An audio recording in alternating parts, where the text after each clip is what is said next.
नमस्कार बच्चों। आज हम लोग इस वीडियो में चाइल्ड साइकोलॉजी एंड पेडागॉजी के कुछ सवाल लेंगे और उस सवाल वो क्वेश्चन के सारे क्वेश्चन लेंगे, उनके आंसर लेंगे और उस पर डिस्कशन करेंगे। डिस्कशन करने के साथ साथ उस क्वेश्चन पेपर का पीडीएफ हम लिंक में उसका लिंक दे देंगे, सब्सक्रिप्शन में लिंक रहेगा और उस पेपर को भी आप डाउनलोड कर पाओगे। तो पहले हम पहला क्वेश्चन लेने जा रहे हैं। क्वेश्चन है, छात्र केंद्रित शिक्षा शास्त्र की क्या विशेषता है? चाइल्ड सेंटर्ड पेडागॉजी प्रमोट्स, यानी चाइल्ड सेंटर्ड जो पेडागॉजी होती है, छात्र केंद्रित शिक्षा शास्त्र। ये क्वेश्चन सीधे सीधे एनसीएफ से आया है, चैप्टर नंबर 2 और पेज नंबर 15 जब आप पढ़ेंगे तो वहां क्वेश्चन आपको मिल जाएगा। पहले आपको जानकारी होनी चाहिए कि चाइल्ड सेंटर्ड अप्रोच होता क्या है, छात्र केंद्रित शिक्षा शास्त्र क्या होता है। छात्र केंद्रित शिक्षा शास्त्र का अर्थ है बच्चों के अनुभवों और उनकी अभिव्यक्तियों को सक्रिय सहभागिता देना। क्या कहलाता है? चाइल्ड सेंटर्ड पेडागॉजी कहलाता है। क्वेश्चन आपके सामने है, छात्र केंद्रित शिक्षा शास्त्र की क्या विशेषता है?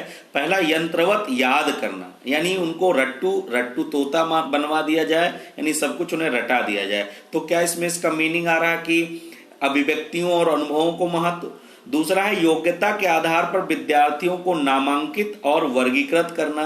अब चैप्टर नंबर 3 में पेज नंबर 80 पर पढ़ोगे तो मिलेगा कि वहां बच्चों को हम स्ट्रेटिफाई ना करें, बांटे ना, नाम ना रखें, तो ये दूसरा ऑप्शन भी नहीं होगा। तीसरा, केवल पाठ्य पुस्तकों पर निर्भर होना, किताबी कीड़ा तो हमें वैसे नहीं बनाना है। अब है बच्चों के अनुभवों को प्रमुखता देना। हमने अभी आपको बताया था कि चाइल्ड सेंटर्ड पेडागॉजी का मीन है कि उनकी जो थिंकिंग है या उनका जो चिंतन है या उनकी जो अभिव्यक्ति है और उनके जो एक्सपीरियंसेस हैं उनको एक्टिव पार्टिसिपेशन देना लर्निंग प्रोसेस में, तो क्या हो जाएगा? चाइल्ड सेंटर्ड अप्रोच हो जाएगा। यानी क्वेश्चन नंबर 1 का ऑप्शन नंबर 4 सही। हमने एनसीएफ के पेज भी बताए, वहां से आप देख सकते हैं। क्वेश्चन अगला है कि संवेग और संज्ञान एक दूसरे से डैश डैश हैं। देखिए, संवेग जो है, सबसे पहले वाटसन ने इस पर काम किया था और वाटसन ने बताया था कि एक उत्तेजित अवस्था, व्यक्ति की एक उत्तेजित अवस्था होती है जिसमें वो अलग अलग परिस्थितियों में अलग अलग प्रकार का व्यवहार करता है। इन्होंने बताया था कि वाटसन ने यह भी बताया था कि संवेग जो होते हैं बालक के बाल्यावस्था तक विकसित हो जाते हैं। 6 और 8 संवेगों पर चर्चा वाटसन ने की है। तो आप संवेग के बारे में डिटेल में हम अलग से वीडियो बनाएंगे, उसमें चर्चा करेंगे। दूसरा वर्ड यहाँ संज्ञान है। संज्ञान वर्ड जो है ये भी चैप्टर नंबर 2 में मिलेगा। जब आप एनसीएफ पढ़ोगे चैप्टर नंबर 2 में, वही पेज नंबर 15 पर मिलेगा। इसमें हम लोग डिस्कस करेंगे कि संज्ञान ज्ञान होने की प्रक्रिया है, यानी प्रोसेस ऑफ नॉलेज, जिसमें कोई बालक वाणी और गतिविधि के द्वारा स्वयं और दुनिया को जानता है, यानी प्रोसेस ऑफ नॉलेज है संज्ञान। तो यहां संवेग और संज्ञान एक दूसरे से डैश डैश हैं। पहला है सन्निहित, सन्निहित मतलब इंटर रिलेटेड कह सकते हो। दूसरा संबंधित नहीं है, पूर्णतया अलग है और स्वतंत्र है। तो इसका सही ऑप्शन है पहला कि इंटर रिलेटेड है, एक दूसरे से जुड़े हुए हैं। तो क्यों? संवेग जो है संज्ञान को प्रभावित कर सकता है और संज्ञान संवेग को भी प्रभावित कर सकता है, क्योंकि हम कैसे किस चीज को आइडेंटिफाई करते हैं प्रोसेस ऑफ नॉलेज में, ये क्लियर होगा। तीसरा क्वेश्चन है संरचनावादी ढांचा। संरचनावादी ढांचा का मतलब है कुछ निर्माण करने की प्रक्रिया में अधिगम प्राथमिक रूप से, पहला ऑप्शन है, अनुबंधन द्वारा अर्जित होता है। अब अनुबंधन की प्रक्रिया जो है वो थार्नडाइक और वाटसन लेकर आते हैं। कनेक्शनिज्म थ्योरी संबंधवाद की बताते हैं कि अनुबंध के द्वारा स्टिमुलस और रिस्पॉन्स के बीच बॉन्डिंग होती है और लर्निंग होती है। तो ऐसा भी नहीं है। अवबोधन की प्रक्रिया पर केंद्रित। अवबोधन का मतलब है कंप्रेहेंशन, मतलब किसी चीज, किसी नॉलेज को या किसी इंफॉर्मेशन को ज्ञान की कई प्रक्रियाओं के द्वारा वेरीफाई करना क्या कहलाता है? अवबोधन या बोध कहलाता है। जैसे हमने पानी नाम सुना है, लेकिन जब तक उसको किसी लेवल पर वेरीफाई ना कर लें, छू करके, पी करके, देख करके, टच करके, तब तक हमें बोध नहीं होगा।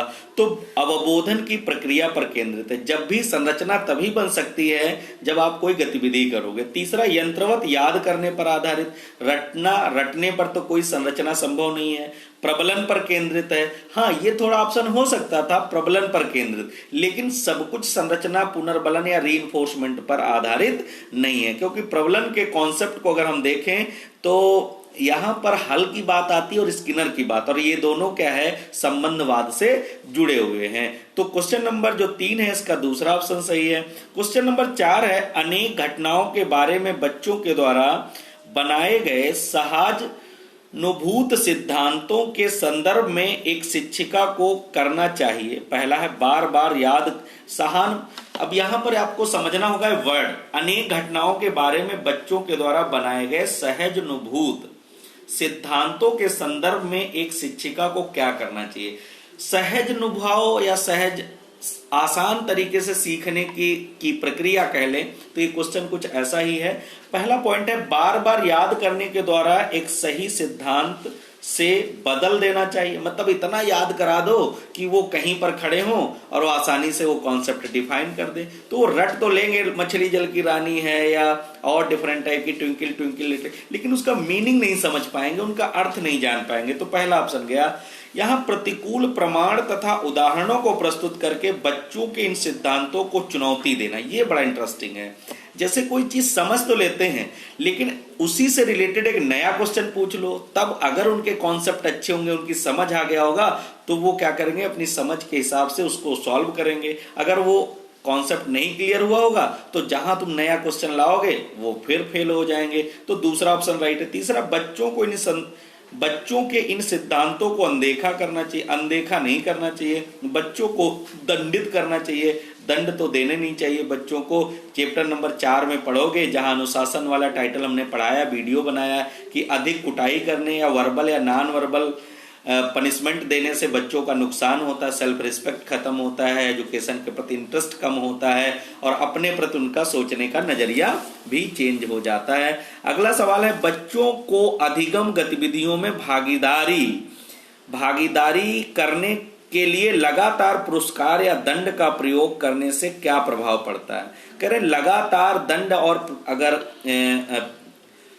दंड दे रहे हो और पुरस्कार, देखो दोनों क्या है, रीइंफोर्समेंट है, एक पॉजिटिव रीइंफोर्समेंट है, एक नेगेटिव रीइंफोर्समेंट है।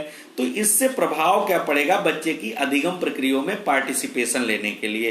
पहला ऑप्शन है बच्चों को प्रदर्शन आधारित लक्ष्यों के बजाय निपुणता पर ध्यान देने के लिए प्रोत्साहित करेगा।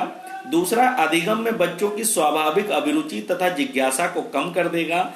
तीसरा, बाहरी अभिप्रेरणा कम होती है। तीसरा, आंतरिक अभिप्रेरणा कम होती है। देखिए हमने अभी आपको डिस्क्राइब किया कि दंड हो या पुरस्कार हो, इसका फिलॉसफी होता है कि कहां दिया जाना चाहिए, कैसे दिया जाना चाहिए, किन लोगों के सामने दिया जाना चाहिए, इसकी मात्रा कैसी होनी चाहिए। हमारा अब देखोगे यूट्यूब पर वीडियो पड़ा है अभिप्रेरणा पढ़ोगे तो वहां अभिप्रेरणा या प्रेरणा में यही अंतर है कि प्रेरणा वाही होती है और अभिप्रेरणा आंतरिक और वाही दोनों होती है। और ये 3 प्रकार के सिद्धांतों या स्रोतों पर आधारित होती है। आवश्यकता, चालक और प्रोत्साहन।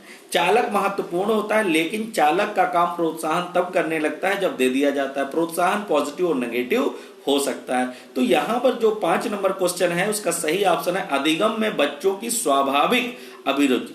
अब स्वाभाविक, जब तक उनको कुछ पुरस्कार मिलेगा नहीं, जब तक उनको डाटा नहीं जाएगा, तब तक वो काम करेंगे ही नहीं। तो उनकी जो अपनी सेल्फ स्वाभाविक नेचुरल सहज गतिविधि है उस पर जरा प्रभाव पड़ जाएगा कि टीचर आएगा जब टॉफी देगा तब हम पढ़ेंगे, पहले क्यों पढ़ें बिना टॉफी, या जब तक हमें कहेगा नहीं पढ़ने के लिए। तो उनकी जो स्वाभाविक अभिरुचि है वो कम हो जाएगी अगर किसी सीखने सिखाने की प्रक्रिया में भागीदार बनाने के लिए आप पॉजिटिव नेगेटिव रीइंफोर्समेंट प्रयोग करते हो। अगला सवाल है, संरचनावादी सिद्धांतों के अनुसार अधिगम के बारे में निम्नलिखित कथनों में से कौन सा सही है। संरचनावादी सिद्धांत बार बार आती है कि कुछ बनाने या निर्माण करने की प्रक्रिया।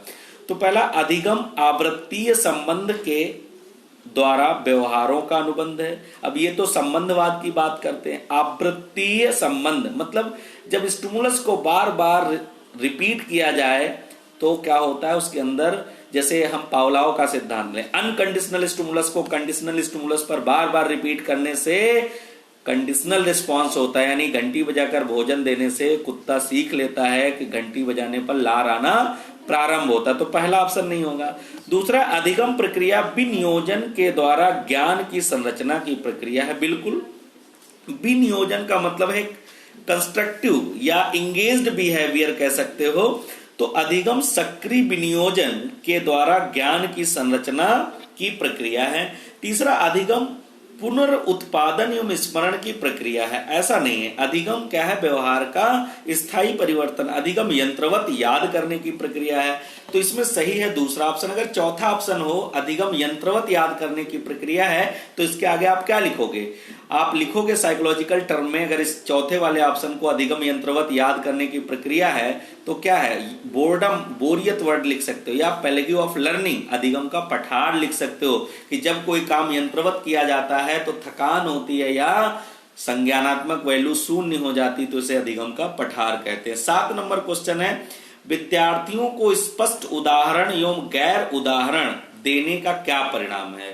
कि कोई टीचर क्या करता है, एग्जाम्पल मेथड क्यों प्रयोग करता है? इससे क्या होता है? लर्निंग जो है इजी और टीचिंग इफेक्टिव हो जाती है। तो यहां पहला ऑप्शन है, यह अवधारणाओं की समझ में अभाव पैदा करता। अब उदाहरण दोगे तो समझ और अच्छी हो जाएगी, अभाव थोड़ा हो जाएगा, तो पहला नहीं सही है। दूसरा, यह अवधारणात्मक समझ के बजाय कार्यविधि प्रक्रियात्मक ज्ञान पर ध्यान केंद्रित करता, ऐसा भी नहीं है। अवधारणात्मक समझ के बजाय गतिविधि पर जोर देता, ऐसी बात नहीं। तीसरा है, अवधारणात्मक परिवर्तनों को प्रोत्साहित करने के लिए एक प्रभावशाली तरीका है, यानी खूब सारी उसके अंदर कॉन्सेप्ट डेवलप हो, इसलिए नए नए एग्जाम्पल लाओगे तो नए नए कॉन्सेप्ट उसके अंदर डेवलप होंगे, इसलिए तीसरा ऑप्शन राइट है। यह विद्यार्थियों के दिमाग को भ्रांतियां उत्पन्न करता, कंफ्यूजन थोड़ी उत्पन्न करता है, कॉन्सेप्ट क्लियर करता है। अगला सवाल हम 8 नंबर लेंगे।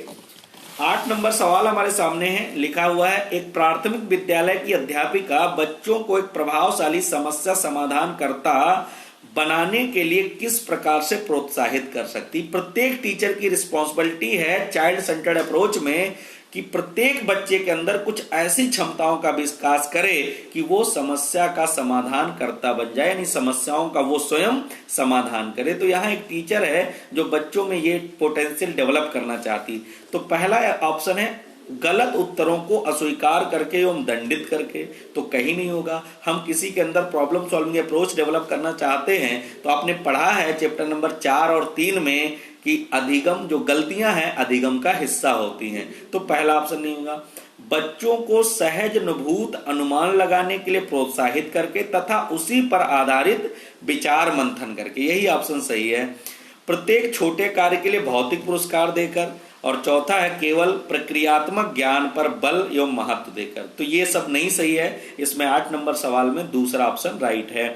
9 नंबर सवाल है, निम्नलिखित में से कौन सी प्रथाएं सार्थक अधिगम को बढ़ावा देती? यहाँ कंटेंट बनाया गया है, फिर ऑप्शन बनाए गए हैं। तो लिखा है कौन सी प्रक्रियाएं हैं जो सार्थक अधिगम को, तो पहला पॉइंट है शारीरिक दंड। क्या मैंने बताया चैप्टर नंबर 4 में अनुशासन वाले टॉपिक पर जाएंगे करीब 93-94 नंबर पेज पर, तो वहां है अधिक कुटाई करने से, शाब्दिक या गैर शाब्दिक यातनाएं देने से बच्चे नहीं सीख पाते हैं। भय का कोई माहौल ना हो वहां नहीं सीख पाते, जहां भय का माहौल होगा वहां नहीं सीखेंगे, जहां भय का माहौल नहीं होगा वहां सीखेंगे। तो शारीरिक दंड देकर कुछ सिखा सकते हो, तो पहला गया। सहयोगात्मक अधिगम पर्यावरण, हाँ कोलैबोरेटिव या कोऑपरेटिव लर्निंग प्रोसेस कि स्केप फोल्डिंग, वाइगोत्स्की वाला कॉन्सेप्ट कि कुछ काम तुम कर लो, कुछ में हम हेल्प कर देंगे, तो दूसरा सही हो जाएगा। तीसरा सतत एवं समग्र मूल्यांकन, हमने इसका भी वीडियो बनाया है, आप वहां जा सकते हैं। सतत एवं समग्र मूल्यांकन की प्रक्रिया, उससे पता चलेगा कि कहां सीखने में कमी आ रही है, कौन सी प्रॉब्लम है, रिमेडियल डायग्नोस्टिक प्रोसेस हो जाएगी। तो दूसरा और तीसरा सही लग रहा है। चौथा है निरंतर तुलनात्मक मूल्यांकन। देखिए तुलनात्मक मूल्यांकन करोगे तो सबका पोटेंशियल यूनिक होता है, कोई तो टॉप करेगा और कोई 0 नंबर पाएगा, तो सबकी अपनी अपनी समस्याएं हैं, उनके अनुसार उनका निराकरण। हमें तुलना तो करनी नहीं है। पेज नंबर 80 पर मूल्यांकन के क्या प्रयोजन नहीं होने चाहिए लिखा है, पढ़ोगे तो क्लियर होगा। तो यहाँ 9 नंबर सवाल का जो सही होगा ऑप्शन पहला, दूसरा, तीसरा, चौथा ऑप्शन सही होगा। दूसरा और तीसरा ऑप्शन राइट ऑप्शन है यहां पर, क्योंकि चौथे ऑप्शन में मेंशन है। 10 नंबर लास्ट सवाल है, इस पर हम चर्चा करेंगे। शिक्षक बच्चों की जटिल अवधारणाओं की समझ को किस प्रकार सहज कर सकते हैं? जो जटिल अवधारणाएं, बच्चों की भोली अवधारणाएं शिक्षक को बताती हैं, को कैसे पढ़ाए। तो यहाँ टीचर का काम है कि उसके जो जटिल कॉम्प्लेक्स कॉन्सेप्ट है उनको इजी कर दे। तो यहां शिक्षक क्या करे, पहला ऑप्शन है बार बार यांत्रिक अभ्यास, यांत्रिक अभ्यास से कुछ नहीं होगा, बोर्डम हो जाएगा। अन्वेषण यानी खोज एवं परिचर्चा के लिए अवसर उपलब्ध करा, जब डिफरेंट टाइप के बच्चों को डिफरेंट टाइप के मौके दिए जाएंगे तो उनके जटिल जो कॉम्प्लेक्स कॉन्सेप्ट होंगे वो बार बार रिसर्च करेंगे, बार बार कुछ नया खोजेंगे, उनको मौका मिलेगा अपने तरीके से सीखने, समझने, गलतियां करने, सुधार कर तो सीखेंगे। दूसरा ऑप्शन राइट है। एक व्याख्यान देकर, व्याख्यान से जिसकी समझ आएगा, सबको तो नहीं आएगा। प्रतियोगितात्मक यानी कॉम्पिटिटिव अवसरों की व्यवस्था करके। चैप्टर नंबर 4 में आप लोगों ने पढ़ा है कि उन स्कूलों को अच्छा नहीं माना जाना चाहिए जो कंपटीशन की पराकाष्ठा पर चले जाते हैं। अगर बहुत ज्यादा तुलनात्मक कंपटीटिव इन्वायरमेंट, गला काट प्रतियोगिता बनाई गई तो बच्चे दूसरे से तो अच्छे हो जाएंगे लेकिन स्वयं में अच्छे नहीं होंगे। तो ये 10 क्वेश्चन हमने डिस्कस किए। इसका पीडीएफ हम लिंक में शेयर कर देंगे, वो आप डाउनलोड कर लोगे, वीडियो आप देख लोगे, कोई कंफ्यूजन होगा तो कमेंट में लिखोगे। पीडीएफ आपका 10 क्वेश्चन का मिल जाएगा। डिस्कशन हमने कर दिया है, बिलिंगुअल पेपर होगा, हिंदी और इंग्लिश में होगा, तो आपको जहां कोई कंफ्यूजन हो हमें आप कमेंट में लिखकर पूछेंगे। और इस पेपर को डाउनलोड करने के लिए कमेंट में डिस्क्रिप्शन होगा विपिन वर्मा नाम से, उसको आप लिंक टिक करेंगे या क्लिक करेंगे तो आपको डाउनलोड हो जाएगा। Thank you so much.